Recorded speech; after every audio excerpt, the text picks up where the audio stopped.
नमस्कार बच्चों आज हम इस वीडियो में कक्षा 11वीं के काव्य खंड पढ़ेंगे।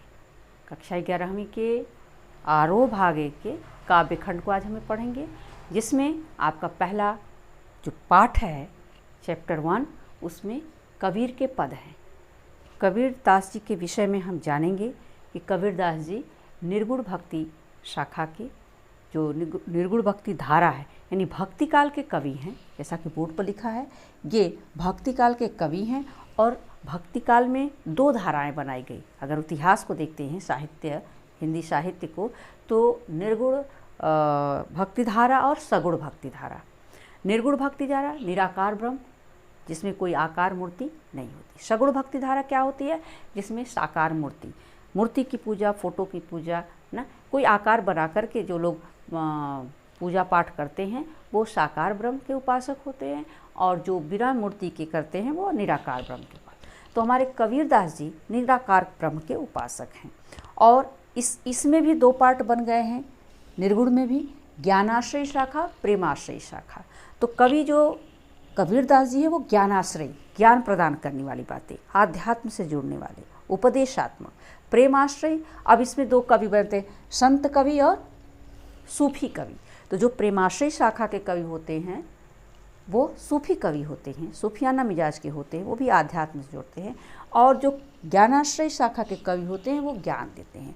इसमें अंतर क्या है? ज्ञानाश्रय शाखा के कवि परमात्मा को अपनी माँ या पिता मानते हैं, जबकि सूफी जो कवि होते हैं, जो प्रेमाश्रय शाखा के होते हैं, वो परमात्मा को अपना प्रियतम, अपनी प्रिया मानते हैं, पति के रूप में स्वीकार करते हैं या प्रियतमा के रूप में स्वीकार करते हैं। तो इस तरह से सगुण भक्ति धारा में देखते हैं तो सगुण भक्ति धारा में हमारे कवि जो आते हैं वो तुलसीदास जी आते हैं, सूरदास जी आते हैं, मीराबाई, रसखान, रहीम। ये लोग जो एक आकार मूर्ति की पूजा करते हैं, उन पर रचनाएं की हैं। उनके भक्ति भाव में जो भी कुछ पढ़ा वह सगुण भक्ति धारा और निर्गुण भक्ति धारा में आते हैं हमारे ज्ञानाश्रय शाखा के कबीर दास, दादू दयाल, गुरु नानक और बोधा, आलम। इस तरह से बहुत से कवि हैं, रैदास जी, है ना। तो ये लोग निराकार ब्रह्म के उपासक हैं। अब कबीर दास जी के विषय में हम जानेंगे कि इनका जन्म सन 1398 ईस्वी में हुआ। 1398 ईस्वी में हुआ। कहाँ हुआ? वाराणसी, जो आपका उत्तर प्रदेश में पड़ता है, और लहरतारा नामक तालाब, उस लहरतारा नामक गांव में, वहाँ पे इनके विषय में कुछ किंवदंतियाँ हैं। कहा जाता है कि जब एक गांव में विधवा ब्राह्मणी थी और विधवा ब्राह्मणी के गर्भ से ये उत्पन्न हुए थे। लोकलाज की मर्यादा को ध्यान में रखते हुए, उस भय से, उस डर से, इस विधवा ब्राह्मणी जो माँ थी, वह नवजात शिशु को तालाब के किनारे, जो लहरतारा नामक तालाब है, वाराणसी में पड़ता है, वहाँ ला करके उसको सुनसान वीरान जगह पर छोड़ दिया। हमारे समाज की जो कुरीतियाँ हैं, जो बुराइयाँ हैं, उसको ध्यान में रखते हुए उसको ऐसा करना पड़ा, ऐसा कदम उठाना पड़ा कि अपने नवजात शिशु को कितने कष्ट से उसने अलग किया होगा अपने से, इसको महसूस किया जा सकता है। और संयोगवश उस रास्ते से एक जुलाहा दंपत्ति, जिसका नाम नीरू और नीमा, जिनके पास कोई संतान नहीं थी, इस बच्चे की आवाज़ सुनते हैं, रोने की आवाज़ सुनते हैं और उधर जाते हैं और उस बच्चे को अपने घर लाते हैं। खुश होते हैं क्योंकि वो निसंतान थे, उनके पास कोई पुत्र या पुत्री नहीं थी। लाकर उसका पालन पोषण करना शुरू कर देते हैं। चूँकि ये इनका परिवेश, इनका जो संस्कार था नीरू और नीमा का, वो जुलाहा थे, बुनकर थे, बिनाई का काम करते थे। धीरे धीरे बच्चा बड़ा होने लगा और बाद में इसका नाम कबीर बना और संत कबीर के नाम से जाना जाने लगा।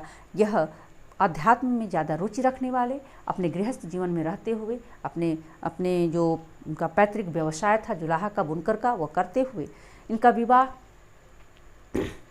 लोई नामक स्त्री से हुआ और इनके एक पुत्र कमाल और कमाली।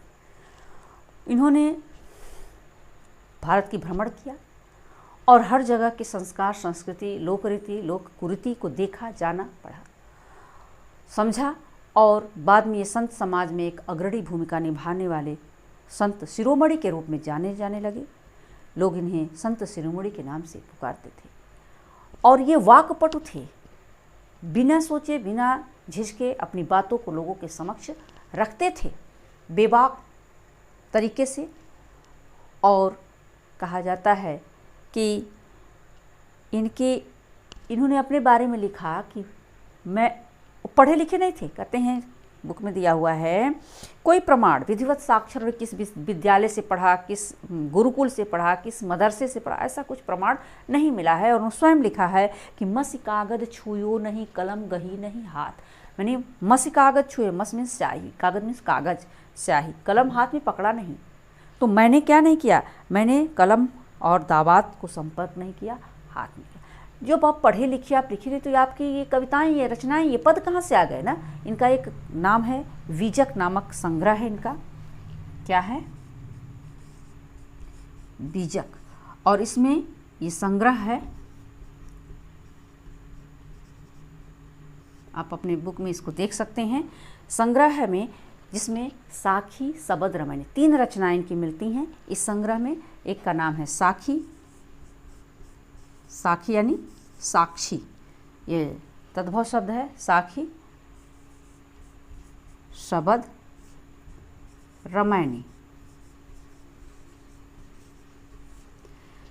साक्षी इसको बोलते हैं, साक्ष, साक्ष यानी जिसको देखा गया हो, सुना गया हो। साखी, शबद, शब्द, और रमैनी ये शब्द है। इसको इन्होंने ऐसे लिखा है, स ब द, और रमैनी रमने वाले, जिसमें साखी में आपके दोहे मिलेंगे, शबद में पद मिलेंगे, और रमैनी में साखी और शबद के दोनों के समाहित किए गए हैं। संकलित हैं 1518,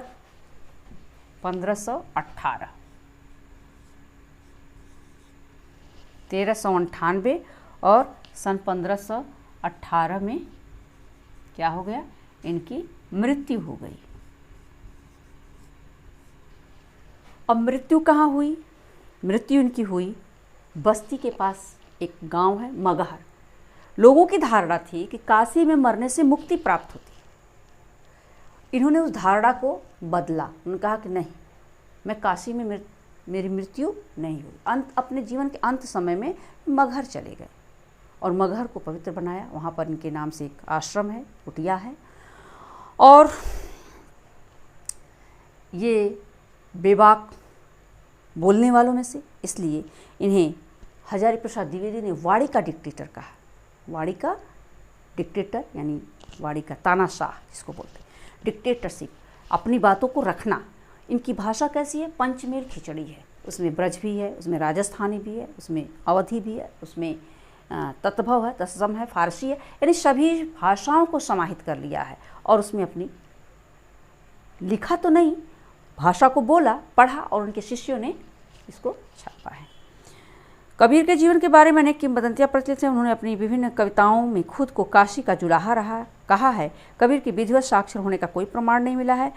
किताबी ज्ञान के स्थान पर आंखों देखे सत्य को और अनुभव को प्रमुखता दी है, जो साखी नामक इस संग्रह है उसमें इन्होंने लिखा है।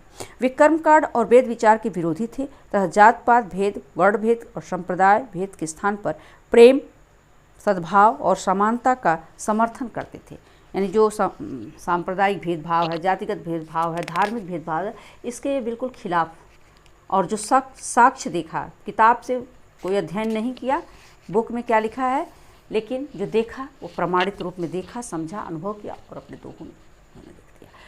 कर्मकांड के विरोधी कैसे, उन्होंने दोहा लिखा। उन्होंने हिंदुओं के विषय में भी लिखा और उन्होंने मुसलमानों के विषय, दोनों की पूजा पद्धति का वो विरोध करते हैं।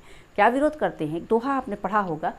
कहते हैं हिंदुओं के लिए पहले देखते हैं कि दुनिया ऐसी बावरी पाथर पूजन जाए, और घर की चकिया कोई न पूजे, पीस खाए संसार।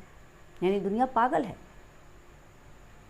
दुनिया पागल है, दुनिया ऐसी बावरी, पाथर पूजा जाए, पत्थर, मंदिर में क्या है, पत्थर ही है। उनके दृष्टि से, उनके नज़रिए से वो पत्थर है और उसकी पूजा करने दूर दूर तक जाते हैं, पहाड़ पर चढ़ के जाते हैं। और घर में जो चाकी है जिससे हम गेहूँ पीसते हैं और आटा निकालते हैं, उसकी पूजा नहीं करते, उसकी महत्ता नहीं है हमारे जीवन में, जबकि वो हमारे लिए रोटी का संसाधन है।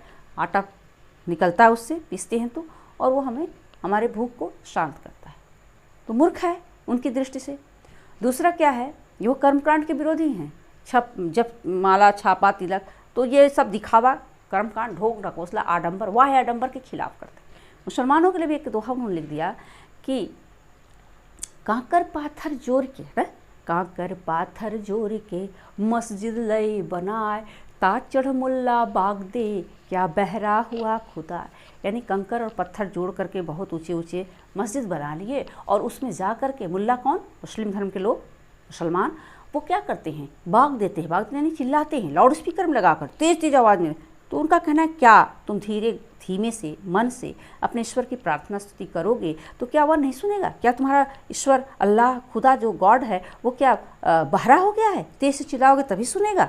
नहीं, ऐसा नहीं है। ये सब दिखावा है। ये लोग जो करते हैं वो दिखाते हैं, शो ऑफ करते हैं कि हम बड़े बड़े धार्मिक हैं, बहुत बड़े ज्ञाता हैं, बहुत बड़े कर्मकांडी हैं। ये सब चीज़ें इनके दृष्टिकोण से बिल्कुल बेकार है, व्यर्थ है, इसका कोई महत्व नहीं है।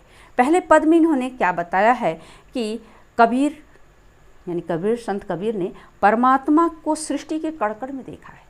उन्होंने साक्षात्कार किया है और कहा है ज्योति के रूप में देखा है, स्वीकार किया है, प्रकाश के रूप में, पानी के रूप में, हवा के रूप में। यानी ये जो हमारे सृष्टि है, ये चराचर संसार में जो दिखाई देता है, इसी व्याप्ति को अद्वैत सत्ता के रूप में देखते हुए विभिन्न उदाहरणों से उन्होंने अपनी रचनात्मक अभिव्यक्ति को प्रस्तुत किया है और इस बात को प्रमाणित किया है कि ईश्वर एक है, अनेक नहीं है, और वह कण-कण में व्याप्त है। चलिए पढ़ते हैं इनका पहला पद, और पहले पद में इन्होंने क्या कहा है इसको आत्मसात करते हैं, इससे हम ज्ञान बोध करते हैं और अपने जीवन में कुछ हद तक इन बातों को उतारने की कोशिश करते हैं।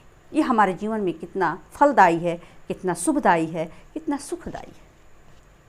कवि कहते हैं, उन्होंने अपना अनुभव शेयर किया, अपने द्वारा साक्षात्कार किया हुआ, अपने द्वारा देखा हुआ। जब उन्होंने भ्रमण किया पूरे विश्व की, तो क्या क्या पाया, क्या क्या देखा। कहते हैं ये उस समय लिखा जब आपसी सांप्रदायिक दंगे होते थे। कोई कहता था कि मैं बड़ा हूँ, कोई कहता था मैं बड़ा हूँ। अपने अपने धर्म को लेकर के बहुत आए दिन लड़ाई झगड़े, मनमुटाव, यानी बहुत सारे विवाद खड़े होते थे। उस समय उन्होंने बताया कि हम तो एक एक करी जाना। क्या कहा कि हम तो एक एक करी जाना, दोई कहे तिनहि को दो जग जिन नाहिन पहचाना। एक पवन एक ही पानी, एक ज्योति समाना। एक खाक गढ़े सब भाड़े, एक कोहरा साना। जैसे बाढ़ी काष्ट ही काटे, अग्नि न काटे कोई। सब घटी अंतरि तू ही व्यापक, धरे स्वरूपे सोई। माया देखी के जगत लुभाना, काहे रे नर गरबाना। निर्भय भया कछु नहीं व्यापै, कहें कबीर दीवाना। क्या कहते हैं कबीरदास जी? कबीरदास जी कहते हैं कि हम यानी अपने आप को कहते हैं, हम तो एक एक करी जाना। हमने एक एक करके, हमने अनुसंधान किया, हमने खोज किया, हमने रिसर्च किया। क्या? कि ईश्वर एक है। क्या क्या हमने पाया? कि परमात्मा एक है। इस सृष्टि की रचना करने वाला, यह अलौकिक दिव्य शक्ति वाला सिर्फ और सिर्फ एक है। तो लोगों ने कहा कि नहीं, एक नहीं है। अब उसके लिए कहा क्या कि दोई कहे तिनहि को दो जग जिन नाहिन पहचाना। जिन लोगों ने इस बात को नहीं पहचाना, नहीं माना, नहीं स्वीकारा, क्या कहते हैं? तिनहि को दो जग। दो ही कहे, जो कहता है कि नहीं, राम अलग है, अल्लाह अलग है, राम अलग है, रहीम अलग है, गॉड अलग है, वाहेगुरु अलग है। यानी सब अपने अपने धर्म की महत्ता, अपने अपने ईश्वर की प्रभुत्ता को बताने में जो होड़ लगी हुई है, उनके लिए क्या कहा कि दोई कहे तिन्ही को दो जग जिन नाहिन पहचाना। जो दो कहते हैं, दो जग मीन्स होता है नरक, नरक नरक और स्वर्ग, नाम सुना है आपने। तो जो लोग कहते हैं कि नहीं दो है और इस विवाद को लेकर के आजीवन विवादित रहते हैं, विवाद के घेरे में घिरे रहते हैं, लड़ाई झगड़े दंगे फसाद करते कराते हैं, ऐसे लोग नरक के भागी हैं। उनको स्वर्ग रूपी कोई ऐसी जगह नहीं प्राप्त होती है।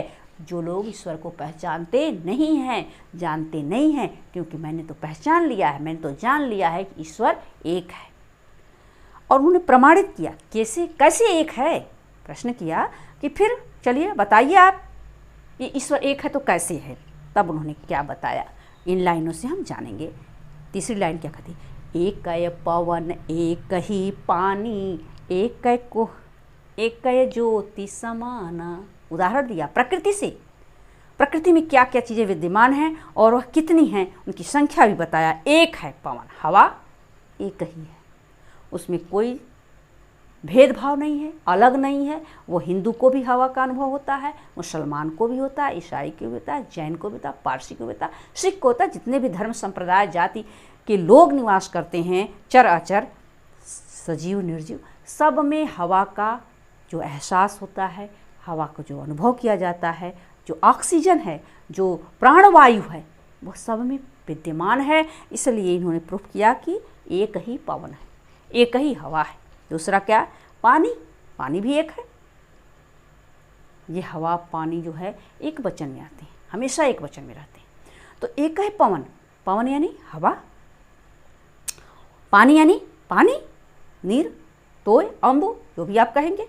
तो पानी भी एक है। अब बादल बरसता है, बारिश होती है, तो वो कोई भेदभाव नहीं करता है कि ये मुस्लिम एरिया है तो यहाँ में बारिश नहीं होना है, यहाँ हिंदू एरिया है तो यहाँ, उसके अंदर कोई भेदभाव का बात ही नहीं है। पानी तो सबके लिए एक जैसा होता है, पीने वाला पानी सबके लिए प्राप्त होता है। तो एक ही पानी है, पानी की कई प्रजातियाँ नहीं हैं, ठीक। और ज्योति समाना, एक ही ज्योति है। ज्योति यानी प्रकाश, किसकी प्रकाश, सूर्य और चांद के प्रकाश। सूर्य भी एक है, चांद भी एक है, परमात्मा एक है। इसको स्वीकारना पड़ेगा। कवि ने कहा, संत हमारे जो शिरोमणि हैं कबीरदास जी, उन्होंने कहा कि इस बात को आपको स्वीकारना पड़ेगा कि एक ही हवा है, एक ही पानी है, एक ही प्रकाश है। दिन में सूर्य निकलते हैं, सूर्यदेव का आगमन होता है, रात्रि में चंद्रमा का, और दोनों अपने अलौकिक किरणों से हमें प्रकाशित करते हैं।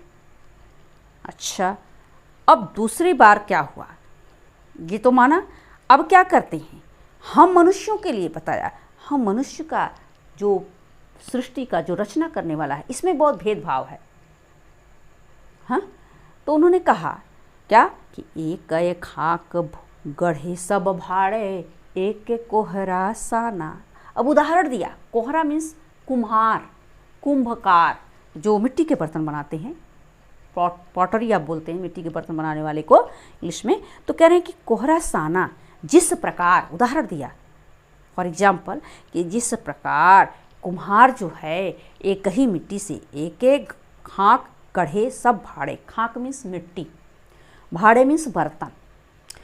हम जब कुम्हार के पास जाते हैं तो जैसी हमारी आवश्यकता होती है वैसे उससे हम डिमांड करते हैं और वो हमें उस चीज़ें दे देता है। जैसे हमें घड़े की ज़रूरत हो, जैसे हमें सुराही की ज़रूरत हो, दीपावली पे दियों की ज़रूरत हो। आप चाय की दुकानों पे देखते हैं कुल्हड़, भरुका बोलते हैं, कुल्हड़ बोलते हैं, चुक्कड़ बोलते हैं। तो ये जो हम जिस तरह की भाषा, लेकिन वो बनाने वाला मिट्टी का बर्तन बनाने वाला जो कुम्हार है वही बनाता है। बड़े से बड़े बर्तन, छोटे से छोटे बर्तन, खिलौने, तो उसमें मिट्टी एक ही जिस तरह से होती है जिससे वह मिट्टी के बर्तन बना सके, उसी स्पेशल मिट्टी से वो बनाता, उसमें और कुछ नहीं मिलाता। तो ठीक उसी प्रकार विभिन्न प्रकार के बर्तन बनाता है, छोटा बनाता है, बड़ा बनाता है, पतला बनाता है, जिस तरह के शेप साइज का उसको चाहिए, आकार आकृति का, वो बनाता है। उसी प्रकार हमारा ये परमात्मा जो है हम मनुष्यों को भी बनाया है, उसी एक मिट्टी से बनाया है। उसमें 10 मिट्टी का प्रयोग नहीं किया है। जिस मिट्टी से हिंदू को बनाया उसी मिट्टी से मुसलमान को बनाया, उसी मिट्टी से सिख को बनाया, उसी मिट्टी से बौद्ध को बनाया, उसी मिट्टी से जैन को बनाया, उसी मिट्टी से पारसी को बनाया। यानी जितने भी अलग अलग धर्म संप्रदाय के लोग हैं सबको उसी मिट्टी से बनाया। क्यों? आप अगर अपने हाथ को काटेंगे तो ब्लड आपका भी, रक्त जो है वह लाल रंग का ही निकलेगा, काला पीला नहीं निकलेगा। यानी हम हिंदू हैं तो हमारा लाल होगा, वो मुसलमान हैं तो उनका पीला होगा, वो पारसी हैं तो उनका काला होगा, ऐसा कुछ नहीं। सिर्फ सबका रंग, कलर जो रक्त का है, ब्लड का है, वह लाल ही होता है। ठीक है। तो ये कहने का मतलब कि जिस प्रकार कुम्हार एक ही मिट्टी से विभिन्न प्रकार के आकार आकृति के बर्तन को बनाता है, ठीक उसी प्रकार वह जो परमात्मा है, जो पार ब्रह्म परमेश्वर है, हम मनुष्यों को भी चाहे भले ही अलग अलग आकृति के हो, अलग अलग शेप साइज के हो, अलग अलग चेहरे की बनावट हो, अलग अलग रंग रूप हो, लेकिन बनाने वाला वही परमात्मा है, वही पार ब्रह्म परमेश्वर है जिसने हमें बनाया है। इसलिए परमात्मा एक है। ठीक। अब दूसरा क्या उदाहरण दिया कि परमात्मा बना दिया हमारे शरीर को, इसमें आत्मा जो निहित है उसका क्या होता है, वह क्या है? तो कहते हैं कि आत्मा अजर और अमर है, आत्मा को कोई काट नहीं सकता। यहाँ तक कि वासांश जीर्णा नरो विहाय, कवि यहाँ हमारे जो भगवत गीता में आता है प्रकरण कि जब कृष्ण को मोह हो जाता है और अपने सगे संबंधियों से युद्ध करने के लिए मना कर देते हैं, तो उन्होंने समझाया, गीता का उपदेश दिया कृष्ण ने।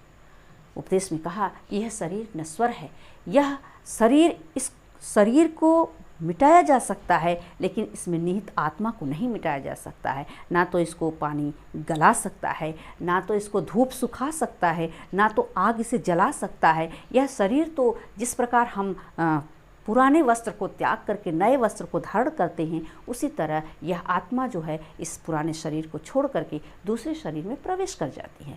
तो इसमें ज़्यादा मोह माया करने की आवश्यकता नहीं है। यह आत्मा अजर है और अमर है, इसको किसी प्रकार से नुकसान नहीं पहुंचाया जा सकता है। उसी प्रकार से जैसे बाढ़ी काष्ट ही काटे, अग्नि न काटे कोई, सब घटी अंतर तू ही व्यापक, धरे स्वरूपे सोई। क्या कहते हैं कि बढ़ई, बाढ़ी मीन्स बढ़ई, कारपेंटर इंग्लिश में बोले तो काष्ट, काष्ट मीन्स लकड़ी, काठ, काष्ट तत्सम शब्द है, काठ तत्भव है और लकड़ी के संदर्भ में ये आता है। तो काट सकता है, बड़े बड़े वृक्षों को काटने में सामर्थ्य है हमारा बढ़ई, बड़ी बड़ी लकड़ी को काट सकता है। लेकिन उस लकड़ी में यदि आग लगाया जाए और उसे कहा जाए कि आग को काटो, तो उसमें इतनी शक्ति नहीं है कि वह उस आग को काट सके, वह काट नहीं सकता है। क्योंकि जैसे ही आरा ले जाएगा, आरा आर पार हो जाएगा, लकड़ी चलती रहेगी, आग जलती रहेगी, आग कट नहीं सकती है।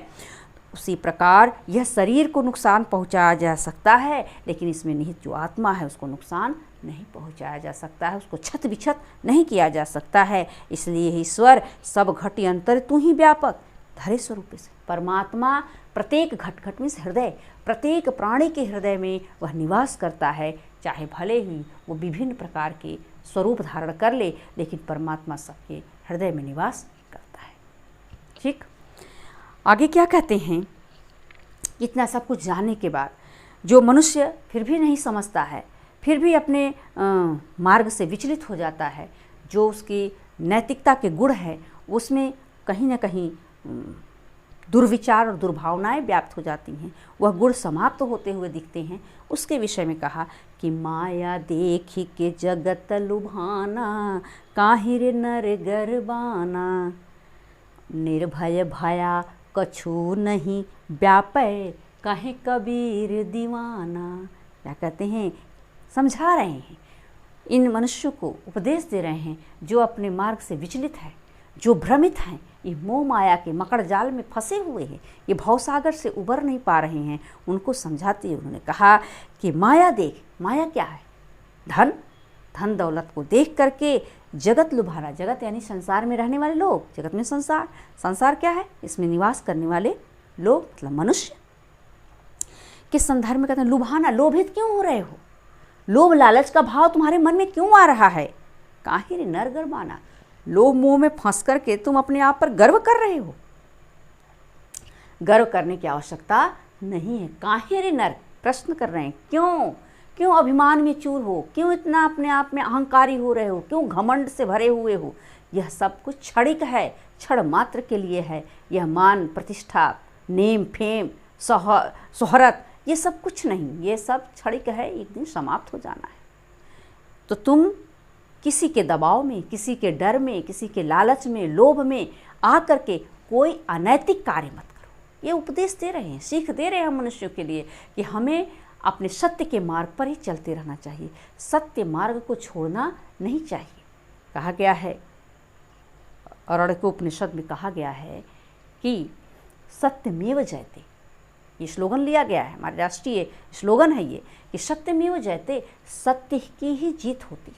सत्य परेशान हो सकता है, पराजित नहीं हो सकता है। ये भी बातें हमें सिखाती हैं कि हमें सत्य का मार्ग नहीं छोड़ना चाहिए। बहुत से हमारे इतिहास में, बहुत से हमारे उपनिषद वेद पुराणों में ऐसी पौराणिक कथाएं हैं जिसको पढ़ने से हमें सत्य की सत्यता का आभास होता है, और हम अगर अपने रास्ते से हटते हैं तो कहीं न कहीं ये हमें जो संदेश मिलता है यह रोक लेता है कि नहीं, यह बात गलत है, यह कार्य गलत है, ऐसा नहीं करना चाहिए। तो धर्म की राह पर यदि हम चलते हैं तो हमारा मार्ग आगे प्रशस्त होता जाता है। यदि अधर्म के मार्ग पर चलते हैं तो हम पतन की गर्त में जाते हैं, हमारा फिर कहीं नामो निशान नहीं रहता है ना। जब तक हमारे जो देखते हैं कि जितने आताताई हुए हैं, या हमारे रामचरितमानस में देखते हैं लंकापति राजा रावण तो धर्म के मार्ग पर चला, बहुत अच्छा रहा, लेकिन जैसे ही वो अधर्म का कार्य किया यानी सीता हरण किया और वह पतन के रास्ते पर, वह पतन के गर्त में चला गया। क्यों? क्योंकि वह, उसके लिए कहा जाता है कि 1 लाख पूत 1.25 लाख नाती तार रावण घर दिया न पाती, यानी उसका नामो निशान मिट गया। उस रावण के घर में दिया बाती बारने वाला, उसका वंश चलाने वाला कोई बचा ही नहीं, उसके वंश को चलाने वाला कोई नहीं बचा, सबकी मृत्यु हो गई। क्यों?